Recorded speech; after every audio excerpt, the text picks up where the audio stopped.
Thank You, Ma'am by Langston Hughes. A summary. This story features two characters, a boy named Roger and Mrs. Luella Bates Washington Jones. They meet when Roger attempts to steal Mrs. Jones' purse as she is walking home late at night. Roger loses his balance, and Mrs. Jones, who seems to be a substantial woman, first kicks him in the behind as he is sprawled on the sidewalk, and then hauls him up and shakes him. She has the boy pick up her purse and begins to scold him. Then the story takes a turn. "Oh, hum, and your face is dirty. I got a great mind to wash your face for you. Ain't you got nobody home to tell you to wash your face?"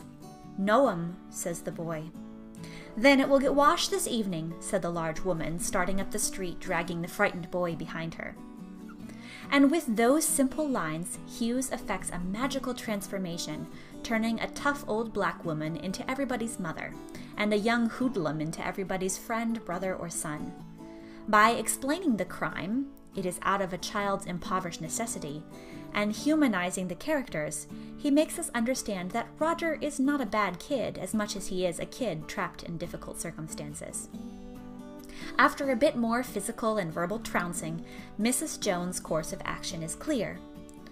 "But you put yourself in contact with me," said the woman. "If you think that contact is not going to last a while, you got another thought coming. When I get through with you, sir, you are going to remember Mrs. Luella Bates Washington Jones." Sweat popped out on the boy's face and he began to struggle. Mrs. Jones locks her elbow round the boy and drags him up the street and into her house, where her attitude lightens up on the toughness and starts to load up on love. She feeds him, lectures him gently, and gives him the money he was attempting to steal so that he may buy the blue suede shoes that he needs. This is how the story concludes. She led him down the hall to the front door and opened it. "Good night. Behave yourself, boy," she said, looking out into the street.